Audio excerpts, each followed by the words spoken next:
ফাতেমা আমার কলিজার টুকরা, ফাতেমা আমার কলিজার টুকরা, ফাতেমা আমার কলিজার টুকরা।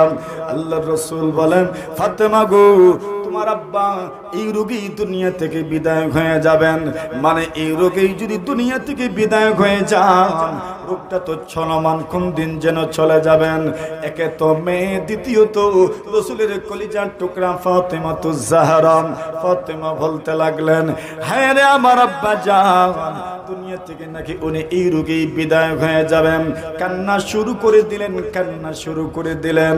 ফাতেমাতুজ জাহরা বলেন, এরপরে আবার আল্লাহর পয়গম্বর আলাইহিস সালাতু ওয়াস সালাম আমাকে কাছে নিয়ে আবার কানাকানি করলেন। ফাতেমা এইবার মুস্কি হাসি দিলেন। এই তো কান্না, এই তো মুস্কি হাসি, এই তো কান্না, এই তো হাসি। হাসি আর কান্নার মিশ্রণ ছিল। মাত্র কয়েক সেকেন্ডের কানাকানি, হাসিও ছিল, কান্নাও ছিল। আম্মা জান আয়েশা বিষয়টা ফলো করেন। আম্মা জান আয়েশার কাছে বিষয়টা বড় রহস্যজনক মনে হলো। আরে এই তো দেখলাম ফাতেমা কান্না করলো, আবার দেখি একটু পরে মুস্কি হাসি দিল, একটু আগেই কান্না করলো, এখনই আবার মুস্কি হাসি কেন দিল? আম্মা জান আয়েশা বলেন, আমার কাছে বিষয়টা যখন রহস্যজনক মনে হলো, আমি ফাতেমাতুজ জাহরাকে প্রশ্ন করলাম। রাসূলের যখন ইন্তেকাল হয়ে গেল, এরপরে আমি ফাতেমাতুজ জাহরাকে প্রশ্ন করলাম, ফাতেমা গো, তুমি প্রথমে কানাকানির সময় কান্না করলেন, দ্বিতীয়বার তুমি হাসলেন, কেন কান্নাই বা করেছিলা? কেনই বা তুমি মুস্কি হাসি দিয়েছিলা? জানতে চাই। ফাতেমা তো বলতে চান না, আম্মা জান রহস্য উদ্ঘাটন না করে ক্ষান্ত হতে চান না। আম্মা জান বলেন, বলতেই হবে তোমাকে। ফাতেমা বলেন, আম্মা জান, প্রথমবার যখন কান্নাকানি করেছেন তখন বলেছেন এই রোগেই আব্বাজান দুনিয়া থেকে বিদায় হয়ে যাবেন। আর দ্বিতীয়বার যখন কান্নাকানি করেছেন তখন আমাকে বলেছেন, ফাতেমা গো, আমি যখন মারা যাব, আমি মারা যাওয়ার পরে আমার আত্মীয় স্বজন, আমার গোষ্ঠী, আমার খানদান, আমার পরিবারের মধ্য থেকে সবার আগে যার সাথে আমার সাক্ষাৎ হবে, সেই ভাগ্যবান মানুষটি হচ্ছে তুমি, আমার ফাতেমাতুজ জাহরা। সুবহানাল্লাহ। মানে তোমার সাথে সর্বপ্রথম আমার সাক্ষাৎ হবে, এই জন্য আমি মুস্কি হাসি দিলাম। আচ্ছা, কিছুদিনের বিহুনিত, কিছুদিনের জুদায়িত, কিছুদিনের বিহন, কিছুদিনের এই দুনিয়া থেকে চলে যাওয়ার পরে কিছুদিন আমি একা একা থাকবো, এরপরে তো মুলাকাত হয়ে যাচ্ছে। ফাতেমাতুজ জাহরা এত প্রিয় নবীজির, আল্লাহর রাসূল সাল্লাল্লাহু আলাইহি ওয়াসাল্লাম এইবার সাহাবীদেরকে সম্বোধন করে বলেন, লাউ আন্না ফাতেমাতা বিনতা মুহাম্মাদিন সারাকাত। আল্লাহর রাসূল বলেন, তোমরা তো বলেছো কুরাইশ গোত্রের শাখা গোত্র বনু মাখজুমের মহিলার চুরির অপরাধে হাত কাটার শাস্তি রহিত স্থগিত করে দেওয়ার জন্য। শোনো আমার বক্তব্য, শুনে যাও। লাউ আন্না ফাতিমাতা বিনতা মুহাম্মাদিন সারাকাত, আমি মুহাম্মদের মেয়ে, আমি মুহাম্মদের মেয়ে, যে নবী সারা পৃথিবীর মধ্যে সবার চেয়ে শ্রেষ্ঠ যাকে বলা হয়, আল্লাহর জমিনের উপর বিচরণকারী, আল্লাহর আসমানের নিচে জমিনের উপরে সর্বাপেক্ষা সর্বশ্রেষ্ঠ মহামানব মুহাম্মদুর রাসূলুল্লাহ সাল্লাল্লাহু আলাইহি ওয়াসাল্লাম, যেই নবী অন্যান্য নবীদের থেকে যে নবীর পার্থক্যটা হলো, আগের যুগে যত নবী রাসূল ছিলেন এদেরকে প্রেরণ করা হতো নির্দিষ্ট গোত্রের দিকে, নির্দিষ্ট এলাকার দিকে।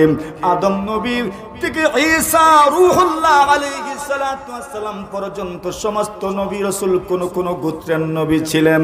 ঈসা আলাইহিস সালাতু ওয়াস সালাম উনি ছিলেন বনি ইসরাঈলের নবী। মূসা কালিমুল্লাহ আলাইহিস সালাতু ওয়াস সালাম আল্লাহর নবীর পরে যেই নবীর আলোচনা সবার চাইতে বেশি হয়, আল্লাহ তাআলা কোরআনে মাজিদের মধ্যে যেই নবীর আলোচনা মুহাম্মদুর রাসূলুল্লাহর পরে সবচাইতে বেশি করেছেন মূসা কালিমুল্লাহ, সেই নবীও বনি ইসরাঈলের নবী ছিলেন। মানে বনি ইসরাঈল ইহুদি সম্প্রদায়, হযরত ইয়াকুব আলাইহিস সালামের 12 ছেলের 12 গোত্র, ওই 12 গোত্রের নবী ছিলেন মূসা কালিমুল্লাহ আলাইহিস সালাতু ওয়াস সালাম। ইব্রাহিম আলাইহিস সালাতু ওয়াস সালামের পরে যারা নবী হয়েছেন, ইসহাক আলাইহিস সালাতু ওয়াস সালাম, ইসহাক নবীর পরে ইয়াকুব নবী, ইয়াকুব নবীর পরে ঈসা আলাইহিস সালাতু ওয়াস সালাম পর্যন্ত যত নবী রাসূল এসেছেন সব নবী রাসূল ছিলেন গোত্রীয় নবী, গোত্রীয় নবী। এমন হয়েছে একই যুগে একই সময়ে আল্লাহ পরওয়ারদিগারে আলম পৃথিবীর কয়েক জায়গায় কয়েকজন নবী রাসূল প্রেরণ করেছেন। আবার এমনও হয়েছে আল্লাহ পাক একই এলাকায় কয়েকজন নবী রাসূল প্রেরণ করেছেন। সূরা ইয়াসিনের মধ্যে আল্লাহ পরওয়ারদিগারে আলম বলেন, ওয়াদরিব লাকুম মাসালান আসহাবাল কারিয়া ইয জাআহাল মুরসালুন। আল্লাহ বলেন, ওগো নবীজি মক্কাবাসীর সামনে আপনি আসহাবুল কারিয়া, আসহাবুল কারিয়া ওই গ্রামওয়ালার কথা তুলে ধরেন, গ্রামওয়ালার উপমা, গ্রামওয়ালার তুলনা তাদের সামনে তুলে ধরেন। ইয জাআহাল মুরসালুন, যে গ্রামওয়ালার কাছে একজন নয়, দুইজন নয়, তিনজন পর্যন্ত নবী আল্লাহ প্রেরণ করেছেন। মানে বোঝা গেল একই গ্রামে একই শহরে আসহাবুল কারিয়া কাকে বলা হয় ওইটা তাফসীরের আলোচনা, আজকে আর আমরা ওই দিকে যাচ্ছি না। আসহাবুল কারিয়া ওই গ্রামওয়ালা, কোরআনে মাজিদের মধ্যে গ্রাম বলেও শহর উদ্দেশ্য করা হয়, আবার শহর বলেও গ্রাম উদ্দেশ্য করা হয়। এখানে আল্লাহ পাক গ্রাম বলেছেন কিন্তু শহর উদ্দেশ্য, আবার কোন কোন জায়গায় আল্লাহ পাক শহর বলেছেন কিন্তু গ্রাম উদ্দেশ্য হয়। এটা তাফসীরের আলোচনা। আল্লাহ বলেন ওই গ্রামওয়ালা শহরওয়ালাদের কিচ্ছা আপনি তাদের মক্কাবাসীর সামনে তুলে ধরেন। ইয জাআহাল মুরসালুন, যে গ্রামে একজন নয়, দুইজন নয়, একাধিক নবী আল্লাহ প্রেরণ করেছেন। আল্লাহ বলেন একাধিক নবী রাসূল যখন এসেছেন, দুইজন প্রথমে এসেছিলেন, দুইজনকে তারা মিথ্যা প্রমাণিত করেছে, মিথ্যা সাব্যস্ত করেছে। আল্লাহ তৃতীয় আরেকজন প্রেরণ করলেন। ওই লোকগুলো যখন দাওয়াত দিলেন কিন্তু কেউ দাওয়াত কবুল করে না। আল্লাহ বলেন নবীরা যখন দাওয়াত দেন, নবীদের দাওয়াত কোনোদিন বৃথা যায় না, নবীদের দাওয়াত কোনোদিন বৃথা যায় না। আল্লাহর কসম করে বলা যায়, আপনি হকের আওয়াজ তুলে দেখেন, কসম কসম আল্লাহর, ওই হকের আওয়াজে উপস্থিত যদিও সাড়া দেওয়ার মতো লোক না পান, একদিন, দুই দিন, বছর, 2 বছর, 10 বছর, 15 বছর, 16 বছর, 20 বছর, 30 বছর, 50 বছর চলে যাবে, কিন্তু আপনি যে আওয়াজ তুলেছিলেন ওই আওয়াজে সাড়া দেওয়ার মতো মানুষ কমপক্ষে 100 বছর পরেও আল্লাহ মিলায়া দিবেন। ঠিক কিনা? কথা বলেন ঠিক কিনা? ওটা মনে রাখেন, দাওয়াত কখনো বৃথা যায় না। কথা তো আরো বলবার মনে চায়, কষ্ট হইতেছে আপনাদের? বলি হাত তুলে দেখি কারা চায়। আরে যারা চান তারাই তো হাত তুলবো। আর একটা ছোট ঘটনা আপনাদেরকে শোনাই আমি। দাওয়াত যে কখনো বৃথা যায় না, ছোট্ট একটা ঘটনা। আমাদের মূল কথা মনে আছে তো? কোন কথা? না না না না না, মনে আছে তো? ওই কথা বোঝানোর জন্য আমরা অনেক দূরে যাচ্ছি। কেন যাচ্ছি? এর কারণ হইল সিরাতের বিভিন্ন দিকের কিছু আলোচনা যেন হয়ে যায়। কথা বুঝে আসছে? এজন্য সিরাতের আরেকটা গুরুত্বপূর্ণ বিষয় হচ্ছে দাওয়াত। দাওয়াত মানে অন্য মানুষকে নিজের ভীষণ যেটা আছে সেই ভীষণ ওইটা মানার জন্য তাকে দাওয়াত দেওয়া। আর নবীদের মিশন আর ভীষণ ওইটা তো কার পক্ষ থেকে নির্ধারিত? বলেন কার পক্ষ থেকে? আল্লাহর পক্ষ থেকে নির্ধারিত। সুতরাং ওই মিশন বিষয়ে যদি আপনি অংশগ্রহণ করেন, ঠকবেন। বলেন জোরে বলেন, ঠকবেন, ঠকবেন, ঠকবেন। বৃথা হবে না, সফল হবে ইনশাআল্লাহ, কারণ ওইটা আল্লাহ কর্তৃক নির্ধারিত। নবীজি দাওয়াত দিলেন, তায়েফের ময়দানে গেলেন। এই ঘটনা তো আপনাদের জানা আছে। তায়েফের ময়দানে যাওয়ার পরে আল্লাহর হাবিব মুহাম্মদুর রাসূলুল্লাহ সাল্লাল্লাহু আলাইহি ওয়াসাল্লামের উপর তারা পাথর নিক্ষেপ করতে লাগলো, যেন পাথরের বৃষ্টি, যেন পাথরের বৃষ্টি শুরু হয়েছে। আল্লাহর হাবিব ওই মানুষগুলোর দিকে তাকায় রইলেন যাদের ভরসায় আল্লাহর হাবিব তায়েফের মতো শহরে গিয়েছিলেন। আল্লাহর রাসূল সাল্লাল্লাহু আলাইহি ওয়াসাল্লাম তাদের দিকে চেয়ে রইলেন। এরা বরং কিছুই বলে নাই, বরং তারা আরো ছোট্টদেরকে লেলিয়ে দিয়েছে। পাথরের আঘাতে আঘাতে পয়গম্বরের শরীর থেকে রক্ত বের হতে লাগলো। এমন কি পয়গম্বরের জুতা মোবারক আর পা যেন চোট লেগে গেল এমন ভাবে রক্তের কারণে। আল্লাহর পয়গম্বর শরীর রক্তাক্ত নিয়ে এক জায়গায় বসে পড়লেন। আল্লাহ পরওয়ারদিগারে আলম জিবরিল আমিন আলাইহিস সালাতু ওয়াস সালামকে পাঠিয়ে দিলেন, যাও জিবরিল আমিন, আমার হাবিব রক্তাক্ত হয়ে গেছেন, আমার হাবিবের কাছে যাও, সান্ত্বনা শোনা দিও, আর হাবিবকে একটু জানায়া দিও উনার মনের কামনা বাসনাটা আমি তো জানি, তুমি একটু শুনে আসো কি চান উনি যদি চান এদের অপরাধের শাস্তি দেয়া হবে।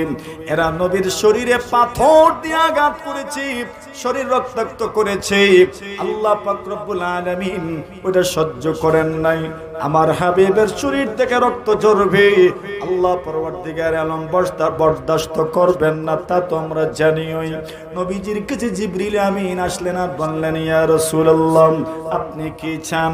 আপনি যদি চান এদেরকে ধ্বংস করে দেওয়া হবে। এই যে দেখেন জিবারুল মালাইকা আমার সাথে আছে, পাহাড়ের ফেরেশতারা আমার সাথে আছেন, এর থেকে বোঝা গেল আল্লাহ পাকের এই পৃথিবীর সব কাজ সুন্দরভাবে সম্পন্ন করার জন্য দায়িত্ব বন্টন করে দিয়েছেন। একদল ফেরেশতাদের কাজ হলো পাহাড়ের সুরক্ষা দেয়া, আর একদল ফেরেশতাদের কাজ হইল মেঘমালা এক জায়গা থেকে আরেক জায়গায় নিয়ে যাওয়া। আপনি যে দেখেন কুলাউড়া টাউনের উপর হঠাৎ করে বাদল চলে এসেছে, দেখা যায় কিছুক্ষণ পরে বাদল আর দেখা যায় না, বাদলি আর দেখা যায় না, মেঘমালা দেখা যায় না, এক জায়গা থেকে আরেক জায়গায় চলে গেল, কে নিয়ে গেল? আল্লাহ পরওয়ারদিগারে আলম বলেন, আমি আল্লাহ কর্তৃক ফেরেশতারা নির্ধারিত আছেন যাদের কাজ হলো এক জায়গা থেকে আরেক জায়গায় মেঘমালাকে নিয়ে যাওয়া।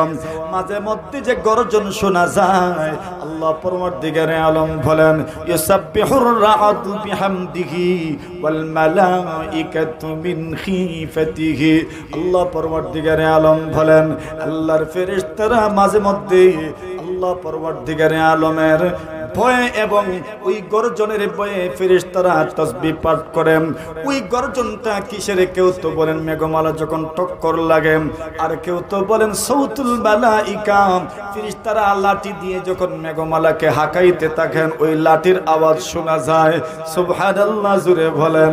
আমার বন্ধুগণ, যেই কথা বলতেছিলাম, আল্লাহর ফেরেশতাদের জিম্মাদারি আছে, কিছু ফেরেশতারা আমাদের নাকের ডিউটি পালন করেন। এই জন্য দেখবেন কত কিছু গ্লাসে পড়ে যায়, কত কিছু চায়ের কাপে পড়ে যায়, কিন্তু মুখ দিয়ে মানুষ কত কিছু বলে, মুখের ভিতরে তো আর ফুক ঢুকে না, কথা বলেন ঠিক কিনা? কাপের ভিতরে ফুক ঢুকে যায়, কিন্তু ওইটা আমরা রক্ষা করতে পারি না। মুখ এত বড় হা মানুষ করে বসে, কিন্তু ফুক ঢুকে না। যখন রাত্রি বেলা ঘুমানোর সময় কত মানুষ এমন ভাবে হা করে ঘুমায়, ওই সময় তো কত পোকা মাকড় ভিতরে ঢুকে যেতে পারে, কিন্তু ভিতরে ঢুকে না। কেন ঢুকে না? আল্লাহর ফেরেশতারা পাহারাদারিতে থাকেন যেন মুখের ভিতরে কোনো পোকা মাকড় ঢুকতে না পারেন। আল্লাহ তাআলা আপনার কান, ওই কানের ভিতরে যদি কোনো পোকামাকড় ঢুকে যায়, তখন তো বের করা কি পরিমাণ কষ্ট। পুরাটা পৃথিবীতে হাজার হাজার লক্ষ লক্ষ কোটি কোটি মানুষ বিচরণ করে, বছর বছর আপনি বাঁচেন, 60 বছর 70 বছর 80 বছর পর্যন্ত আপনি বেঁচে থাকেন। ওই 80 বছরের ভিতরে আপনার কান দিয়ে আল্লাহ তাআলা কোনো কিছুই ঢুকান না। মাঝে মধ্যে যদি কিছু ঢুকে যায়, আল্লাহ কুদরতিভাবে এখানে সেফটি রেখেছেন। আপনি যখন নাক বন্ধ করে আপনি শ্বাস নিতে থাকবেন, তখন শ্বাসের পাওয়ারে, বাতাসের পাওয়ারে ওই পোকাটা বের হয়ে যায়, কথা বলেন ঠিক কিনা? আপনার কানের ভিতরটা এত গরম, এত গরম, এত গরম, এত গরম, ওই পোকা যদি ঢুকেও যায় আর যদি বের হইতে না পারে, কোনো ক্ষতি করতে পারে না। শ্বাস যখন নিবেন ওই গরমের কারণে ওই পোকাটা মারা যায়। সুবহানাল্লাহ, জোরে বলেন। আল্লাহর ফেরেশতারা আপনি আপনার কানের জিম্মাদারিও পালন করেন, নাকের জিম্মাদারিও পালন করেন। কত পোকা মাকড় মশা মাছি ঢুকে যেতে পারতো, নাক দিয়ে কোনো কিছু ঢুকাইলে মুখ পর্যন্ত যায়, এমনকি মগজ পর্যন্ত উঠে যাবার সম্ভাবনা আছে। এটার একটা এই জন্য নাক কান গলার ডাক্তার এক জাত, মানে এটার একটা গভীর সম্পর্ক আছে আমার বন্ধুগণ। কিন্তু ওইগুলো আপনার ভিতরে ঢুকে না। জিম্মাদারি কে পালন করেন? আল্লাহর ফেরেশতারা পালন করেন। একদল ফেরেশতারা হলো আপনার শরীরের সেফটির জন্য ফেরেশতারা কাজ করে যান, আরেকদল ফেরেশতাদের কাজ হইল বাসা বাড়িতে ছোট্ট ছোট্ট ছেলে মেয়েরা গুলো যখন খেলাধুলা করেন মাঝে মধ্যে পড়ে যাওয়ার সম্ভাবনা থাকে, পড়ে যাবে কিন্তু পড়ে না। কে বাঁচায়? বলেন কে বাঁচায়? কত বড় বড় দুর্ঘটনা ঘটে, কিন্তু তেমন বেশি কষ্টই পায় না, তেমন বেশি আঘাতও পায় না। কে বাঁচায়? নতুবা এরা মাঝে মধ্যে মিশরিফে ধরে এমন ভাবে টানে পুরা মিশরিফ তার উপরে, কথা বলেন ঠিক কিনা? কিন্তু যখন মিশরিফটা উঠায় নেন দেখা যায় মুস্কি হাসি দেয়। এটা কথা কোন ঠিক না বেটি? এটা কে করে? তাকে কে বাঁচাইলো? আল্লাহর ফেরেশতারা বাঁচায় নেন। মাঝে মধ্যে দেখবেন ওই সন্তানটা পড়ে যাচ্ছে, কেউ আসার কথা নয়, হঠাৎ করে চলে আসে। আমরা মানুষও বুঝে মানুষও বলে অমুক বুয়াই ফেরেশতা আল্লাহ খান আইসলা মানুষ এইভাবেও বলেন, মানে মানুষও বলে উনি যে এসেছেন ওনার আশাটা ছিল যেন ফেরেশতাদের মতো। জিবরিল বলেন, এই যে দেখেন জিবালুল মালাইকা, আল্লাহর ফেরেশতারা যারা পাহাড়ের জিম্মাদারি গ্রহণ করেছেন এরা আমার সাথে আছেন। আপনি যদি আদেশ করেন এই মুহূর্তেই এরা দুইটা পাহাড়ের মধ্যখানে এদেরকে নিয়ে দুইটা পাহাড়কে মিলায়া দিবেন। এই ক্ষমতা আল্লাহর আছে না নাই? জুড়ে বলেন আল্লাহর তো আছে।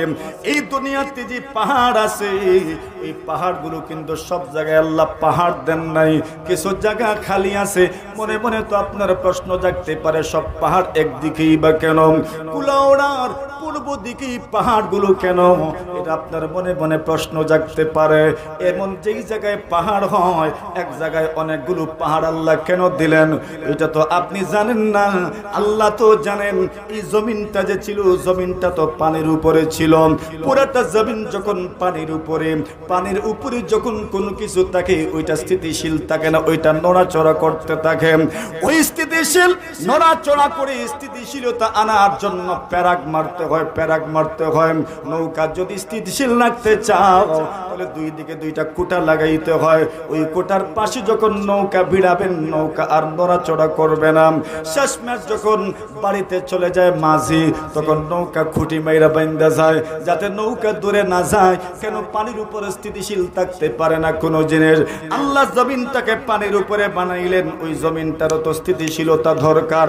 ওই জমিনের স্থিতিশীলতার জন্য আল্লাহ বলেন ওয়াল জিবালা আওতাদা, আমি আল্লাহ পরবর্তীকারে আলম পাহাড়কে বানাইলাম। কেন বানাইলাম? পাহাড়কে খিল স্বরূপ বানাইলাম, লোহা স্বরূপ বানাইলাম, পাহাড়কে আমি আল্লাহ প্যারাক স্বরূপ বানাইলাম। ওই পাহাড় যখন সৃষ্টি করেছি ওই পাহাড়ের মাধ্যমে পৃথিবী আর নড়াচড়া করে না। জোরে বলেন সুবহানাল্লাহ। পাহাড় সৃষ্টি করার কারণে পৃথিবী আর নড়াচড়া করে না। এবার বলেন তো কোন জায়গায় কতটা খিল লাগবে, কোন জায়গায় কতটা লোহা লাগবে, কোন জায়গায় কতটা প্যারাক লাগবে মিস্ত্রি ছাড়া দুনিয়ার আর কেউ জানেনি। জোরে বলেন। আপনার ঘরে যে কাঠ সেট আছে, সোফা সেট আছে, ওই সোফার কোন জায়গায় লোহা আছে ওইটা তো আপনিও বলতে পারবেন না। কোন জায়গায় লোহা মারতে হবে কাঠ মিস্ত্রি ছাড়া কেউ জানে না। দেখবেন ওই জায়গায় এই দিকেও একটা, এই দিকেও একটা, এই দিকেও একটা। কেন? এটা হচ্ছে একটা জোন। ওই জোনের মধ্যে কতগুলো লোহার দরকার কাঠ মিস্ত্রির জানা আছে। ওই শ্রীমঙ্গলের এই এলাকাটা আল্লাহ তাআলা কর্তৃক প্যারাগের একটা জোন হইল ওই এলাকা।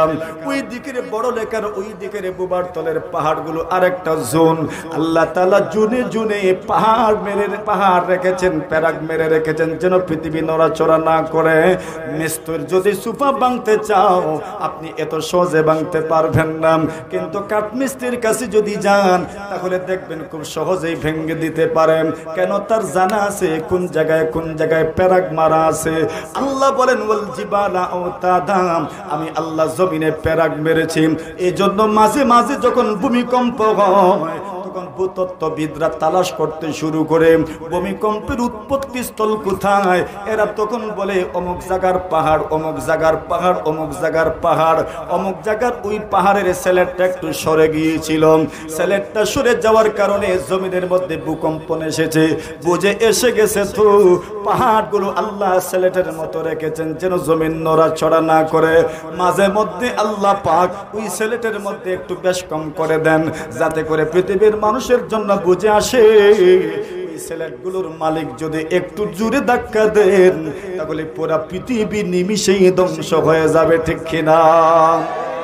আল্লাহর ফেরেশতা জিবরিল বলেন, ওগো আল্লাহর রাসূল, জিবালুল মালায়েকা আমাদের সাথে আছে, জিবালুল মালায়েকাদেরকে যদি আল্লাহ বলেন ওরা এই পাহাড় দুইটাকে এমন ভাবে আনবেন এরা সবাই মারা যাবেন।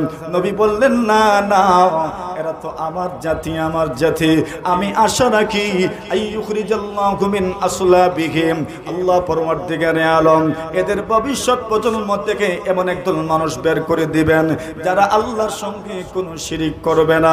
রাসূল যখন রক্তাক্ত এমন সময় উতবা আর শৈবা এই দুইজন বলতে লাগলেন, আরে মুহাম্মদ রক্তাক্ত হয়ে গেছেন। তায়েফে এখনো যারা আছেন তারা জানেন, এখনো যারা সৌদি যান তারাও জানেন ওই এলাকায় প্রচুর পরিমাণে ফসল উৎপাদিত হয়, বাগানের অভাব নাই। মক্কার মানুষগুলোরও বাগান আছে তায়েফের ময়দানে।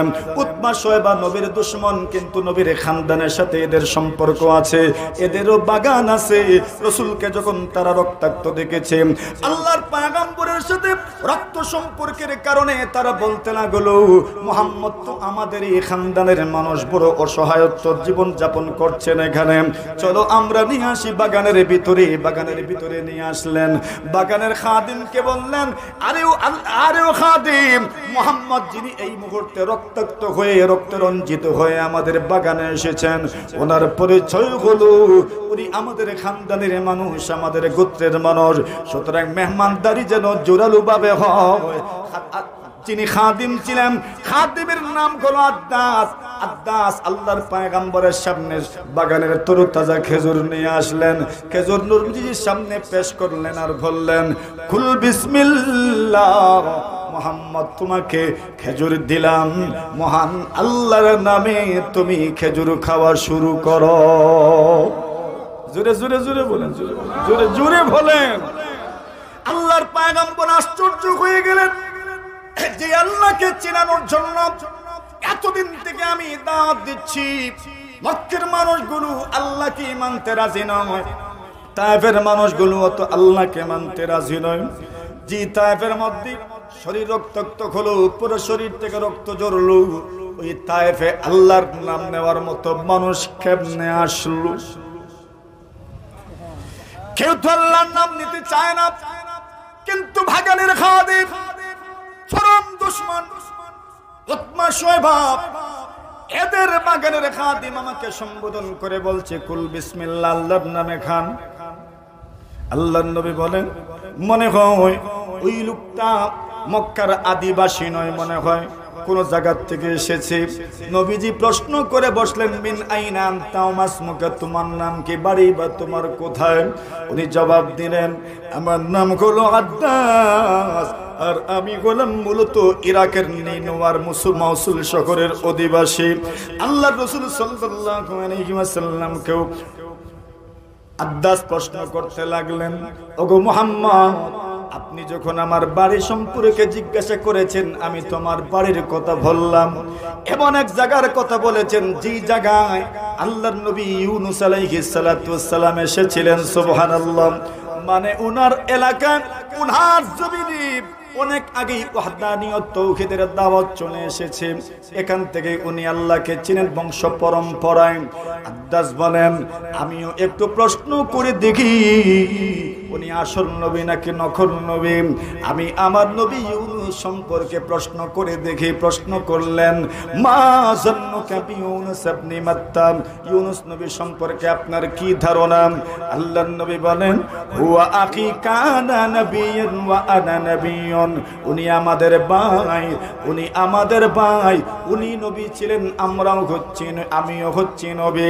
আমার বন্ধুগণ, দাওয়াত বিফল হইল না, দাওয়াত কার্যকরী হইল। নবী দাওয়াত দিয়েছেন, কষ্ট পেয়েছেন, রক্তাক্ত হয়েছেন, পুরা শরীর রক্তাক্ত হয়েছে, কিন্তু দাওয়াতের মাধ্যমে এমন ভাবে ফল ধরল, বেঈমানদের আড্ডাখানায় তাওহীদবাদী মানুষ আল্লাহ তৈরি করে দিলেন। সুবহানাল্লাহ। যেই কথাটা বলতে চেয়েছিলাম, ফাতেমাতুজ জাহরা রাদিয়াল্লাহু তাআলা আনহা, ওনার সম্পর্কে রাসূল সাল্লাল্লাহু আলাইহি ওয়াসাল্লাম বলেন, আমার মেয়ে ফাতেমাতুজ জাহরা যদি চুরি করে, লাউ আন্না বিনতা মুহাম্মাদিন, আমার মেয়ে ফাতেমাও যদি চুরি করে, লাকাতাতু ইয়াদাহা, আল্লাহর হাবিব বলেন, আমি তার হাত কেটে দিব, তার হাত কেটে ফেলব। মানে হলো, আমি কোন শোধন প্রীতি করব না। আইনের শাসন যদি প্রতিষ্ঠিত না হয়, সমাজে শান্তি ফিরে আসে না। আইনের শাসন যদি প্রতিষ্ঠিত না হয়, সমাজের মধ্যে শান্তি আসে না, এলাকার মধ্যে, রাষ্ট্রের মধ্যে শান্তি আসে না, পরিবারের মধ্যে শান্তি আসে না। এই জন্য আইনের শাসন প্রতিষ্ঠা করতে যাইয়া সবচেয়ে বড় প্রতিবন্ধকতা হইল ঘুষ এবং স্বজন প্রীতি। ওই দুইটার বিরুদ্ধে যদি জনগণ সচেতন হয়ে যেতে পারে, আর আইনের শাসন যদি প্রতিষ্ঠিত হয়ে যায়, তাহলে পুরাটা সমাজ ব্যবস্থা, রাষ্ট্র ব্যবস্থার আমূল পরিবর্তন হয়ে যাবে, ঠিক কিনা? এই জন্য যদি দুনিয়ার বিচারকেরা পয়গম্বরের জীবন থেকে আদর্শ গ্রহণ করতে চান, তবে দেখবে আমার রাসূল হচ্ছেন আদর্শ একজন বিচারক। মানে সহজ কথা হলো, এমন কোন দিক নাই, এমন কোন বিভাগ নাই যে বিভাগে নবীজির জীবনের থেকে আদর্শ গ্রহণ করা যায় না, ঠিক কিনা? মেরে মুহতারাম হাজিরিনে কেরাম, এতক্ষণের আলোচনায় আমরা তো বুঝেই নিলাম আলহামদুলিল্লাহ যে রাসূল কেমন, রাসূলের জীবন আদর্শটাই বা কেমন। নবীর জীবন আদর্শ থেকে সবার জন্য শিক্ষা গ্রহণ করার ব্যবস্থা আছে না নাই? মজদুরের জন্য আছে, শ্রমিকের জন্য আছে, সর্বশ্রেণী সব পেশার মানুষের জন্য আছে। আজকের মতো আর বাড়বো না, সামনের দিকে এখানেই শেষ করব। আল্লাহ বা চাইলে অন্য কোনো দিন যে আলোচনাটা আমি মূলত করতে চেয়েছিলাম আলোচনা